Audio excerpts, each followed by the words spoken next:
Saharanpur police के द्वारा अवैध नशे का काला कारोबार करने वालों के खिलाफ लगातार धरपकड़ अभियान चलाया जा रहा है।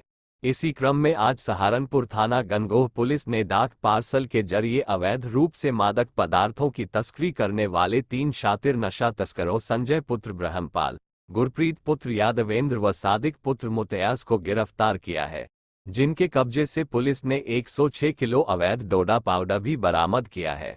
मामले का खुलासा आज एसपी देहात सागर जैन ने पुलिस लाइन में प्रेस वार्ता कर किया। जी, अभी विगत कुछ दिनों से जो मादक पदार्थों की तस्करी करने वालों के विरुद्ध अभियान चलाया जा रहा है। इसी क्रम में कल रात्रि में 3 अभियुक्तों को गिरफ्तार किया गया मुखबिर की सूचना पर, और एक ट्रक भी उनके पास से गिरफ्तार किया गया जिससे वो मादक पदार्थों की तस्करी करते थे, जिसमें से कि 106 किलो डोडा पोस्ट पाउडर बरामद किया गया है। गिरफ्तार अभियुक्त जो हैं संजय, ये नलेड़ा गांव का रहने वाला, थाना नकुड़ का, जो कि ड्राइवर है स्वाति ट्रांसपोर्ट कंपनी का, जो कि हरिद्वार में एक ट्रांसपोर्ट कंपनी है, उसी का ये ट्रक मिसयूज़ करके उस कंपनी का जो रजिस्टर्ड ट्रक है उसको लेकर राजस्थान जाता है। और इसके जो 2 साथी हैं गुरप्रीत और सादिक, गुरप्रीत जो है वो नकुड़ सहारनपुर बाईपास रोड पे इसका एक ढाबा है, और ये बाकी ढाबा वालों के संपर्क में आकर उन्हें डोडा पोस्ट सप्लाई करता है, और ये मेन डीलर है जो गुरप्रीत है, और उसका एक हेल्पर है सादिक। इन तीनों को कल गिरफ्तार किया गया है। जो संजय है वो उसने बताया पूछताछ में कि वो पर जो है 300 रुपये केजी के हिसाब से उसका कमीशन रहता है। तो अगर 1 कुंटल में अगर वो लेके आता है तो उसका 30,000 के आसपास कमीशन बैठता है, और बाकी जो है इनको दे देता है। और फिर ये जो है सादिक और गुरप्रीत बाकी ढाबों पर ये डोडा पोस्ट को सप्लाई करते हैं, क्योंकि अक्सर ये ढाबों पर ही इसकी बिक्री हुई है, ऐसा उन्होंने बताया। और ये जो डोडा पोस्ट है इसने बताया कि राजस्थान से लाया 106 किलो हमने बरामद किया है। आज इन तीनों को गिरफ्तार कर माननीय न्यायालय के समक्ष पेश किया जा रहा है। पूर्व में भी 1 या 2 बार ये इस तरह का कार्य कर चुके हैं।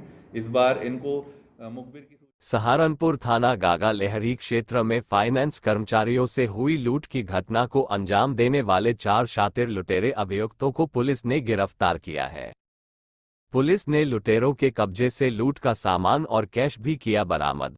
अभियुक्त राकेश ने पुलिस की पूछताछ में बताया कि वह कुछ दिन पहले ही जेल से छुटकारा आया है और जेल में उसकी मुलाकात दीपक नाम के युवक से हुई थी। दीपक के साथ मिलकर ही उसने फाइनेंस कर्मचारी से लूट की वारदात को अंजाम देना बताया है।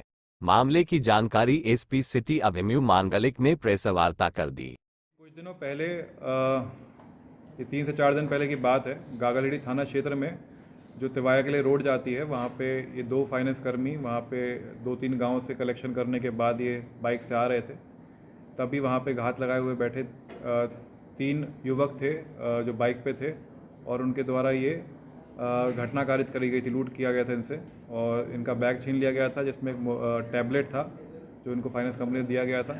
कुछ 75 से 77 हज़ार रुपये कैश बताए गए थे, और कुछ फाइनेंस के कागज़ थे इनके। जब हमने इसमें गागालेडी टीम ने पूरी सीसीटीवी फुटेज देखी, इनका पूरा आने जाने का रूट देखा, तब जाके क्लियर हुआ कि इसमें एक जो मेन अभियुक्त है राकेश, जो रहने वाला मूल रूप से रंडोल बेहट का है, और अभी आजकल दापी गुजर में अपनी रिश्तेदारी में रह रहा है। वही इसका मास्टरमाइंड था, उसी की पूरी प्लानिंग थी।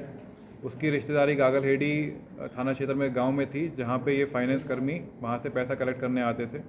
उसी के द्वारा ये पूरी प्लानिंग करी गई थी, और उसी के गांव के जो 2 रिश्तेदार थे, नितिन और सोनू, उनको इसने रैकी के लिए इस्तेमाल किया था। और जब ये जेल में था राकेश, तो इसका संपर्क एक दीपक जो मुजफ्फरनगर से जेल गया हुआ था उससे हुआ, और उसके 2 साथी जिनका नाम रवि और सूडा, इनको दीपक ने बुलाया था एक घटना कारित करने के लिए। और इस तरह मिलकर इन 6 लोगों ने पूरी घटना कारित करी थी। कुछ लोगों ने इसमें रैकी करी थी, कुछ लोगों ने मिलकर बाइक पर आकर ये इनको तमंचा दिखाकर इनसे लूट कारित करी गई थी। सर, मुजफ्फरनगर में कितने लोग हैं इसमें? सहारनपुर में मधुक्रांति बिफॉर्मर्स वेलफेयर सोसाइटी के बैनर तले मधुमक्खी पालन के कारोबार से जुड़े लोगों ने जिला मुख्यालय पहुंचकर अपनी मांगों को लेकर प्रदर्शन करते हुए प्रधानमंत्री व मुख्यमंत्री को संबोधित ज्ञापन जिला प्रशासन को सौंपा। मोहम्मद तंजीम अंसारी ने बताया कि हमारे शहद के उत्पादन का मूल्य हमें नहीं मिल पाता है। और अगर मिलता भी है तो उसके दाम घटा दिए जाते हैं, जिससे मधुमक्खी पालन करने वालों की दुर्दशा हो रही है। उन्होंने कहा कि प्रधानमंत्री व मुख्यमंत्री हमारे लिए कोई ऐसा कदम उठाए जिससे हमारी आजीविका चलती रहे।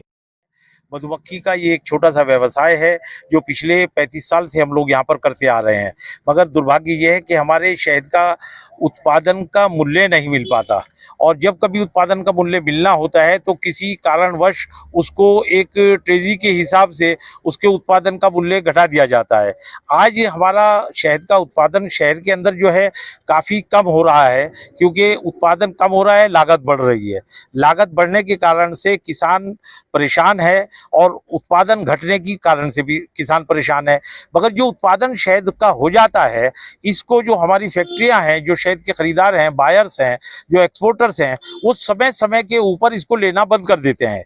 जैसे ही शहद निकल के फार्मर के हाथ में आता है तो इसको लेना खरीदना बंद कर देते हैं। उसका क्या होता है, किसान अपनी मधुमक्खियों को समय पर माइग्रेट नहीं कर पाता, उनको भोजन नहीं दे पाता, इस कारण से उसकी मधुमक्खियों को हानि पहुंचती है। प्रधानमंत्री जी से कहना चाहते हैं, मुख्यमंत्री जी से कहना चाहते हैं, जिला अधिकारी महोदय से कहना चाहते हैं कि इनके लिए आप कोई ना कोई ऐसा कदम उठाएं जिससे कि इनकी भी आजीविका चलती रहे, इनके परिवारों का पालन पोषण चलता रहे, क्योंकि सहारनपुर डिस्ट्रिक्ट हमारा